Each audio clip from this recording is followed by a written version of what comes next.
Panalo nga itong si Tanggol pero malaking gulo ang nangyayari. At samantala bigo naman itong si Ramon ay iligpit itong si Roberto sapagkat hindi pa panahon ni Roberto para ito'y mawala. Nais pa nitong pagigantihan itong si Gustavo sa ginawa nito kay Pilar. Samantala, sa kabilang banda ay naisahan naman ni Tanggol ang grupong Red Phoenix at tuwang-tuwa naman itong si Lucio habang pinagmamasdan nila ang sasakyan ni Tanggol na nahulog ito sa tulay. Sigurado silang lahat na hindi na umano ligtas itong si Tanggol at natuluyan na ito. Hawak na sana ni Ramon ang buhay ni Roberto at kulang na lang para kalabitin ang gatong sa kanyang armas. Ngunit hindi ito nagawa ni Ramon gawa ng sumaklolo naman ang tauhan ng bakla.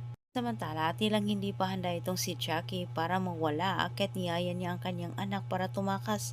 Subalit ito'y nagmamatigas naman itong si Miguelito dahil gusto niya sa mga kamay o mano niya mawawala ang buhay ni Ramon. Kagustuhan ni Jackie na makatakas, bumalagta naman siya at si Bandona ang nakatama sa kanya. Ginulat ni Tanggol ang grupong Red Phoenix lalo na itong si Lucio sa kanyang pagsulpot sabay ratrat sa mga ito. Gigil na gigil itong si Roberto na tapusin ang pamilyang Guerrero lalo na itong si Roberto. Inamin niya sa kanyang sarili na siya'y takot na baka maagaw umano ng mga ito ang atensyon ni Tanggol. Nagawa pa ng pamilyang Guerrero na baliktarin ang mga pinalabas ni Olivia patungkol ito kay Roberto. Ngunit naging handa naman itong si Olivia at naghahanap ng palanggalang na kung saan pinuntahan nito ang mga Jewel Earths ni Roberto.